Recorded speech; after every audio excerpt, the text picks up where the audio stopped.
It started with what I thought was a simple act of kindness. My sister came to me one evening, eyes red, voice shaky, telling me how she was drowning in debt. She said she was desperate, that creditors were hounding her, and she just needed one last lifeline to get back on her feet. I wanted to believe her, I really did. She's my sister, after all. So when she asked me for money, I gave it to her. Not without conditions, though. I told her clearly, I can help you, but you need to pay me back within 6 months. She promised she would. She looked me straight in the eye and swore. I trusted that. 6 months came and went. No repayment, no explanation. I tried to stay calm. Families go through hard times, right?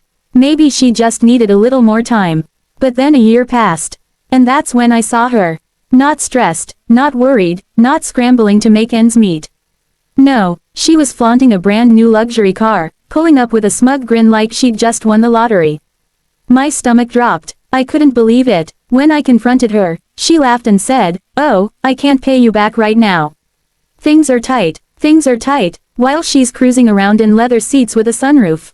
That was the breaking point. The betrayal hit me harder than the money ever could. My own sister thought so little of me that she could take my help, lie to my face, and then flex like she was untouchable. I didn't just feel disrespected. I felt erased, like my sacrifice meant nothing. And that's when something inside me shifted. I wasn't going to let her walk all over me. If she wanted to play games, fine. I'd show her I knew how to win them. I started small. I gathered every text, every bank transfer receipt, every message where she promised repayment. I organized it all neatly, like a lawyer preparing for trial. I didn't say a word to her about it. On the outside, I stayed quiet, polite, even supportive. But on the inside, I was building my case. Because if she wasn't going to respect me as a brother, then she was going to respect me as a creditor. The turning point came when I learned that she was bragging to relatives that I gifted her the money. That I was so generous I didn't even expect repayment. That one stung more than anything. She wasn't just refusing to pay me back, she was rewriting the story, painting herself as the clever one, and me as the fool. That was it. I decided to take it to the next level. I filed a small claims case. Simple, clean, undeniable. With the receipts in hand, I knew I had her cornered. The court date arrived, and she looked shocked when she saw me there. She tried to laugh it off, saying, "You're seriously suing your own sister over a little money." But the judge didn't laugh. He listened carefully as I laid out every detail, the loan, the promise, the time frame, the car. And then, in front of everyone, my sister squirmed. She had no defense. The judge ruled in my favor.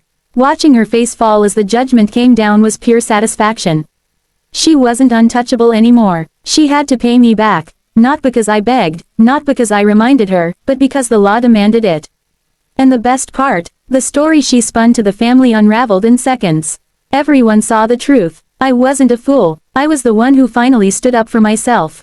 When the repayment finally came through, I didn't celebrate the money itself.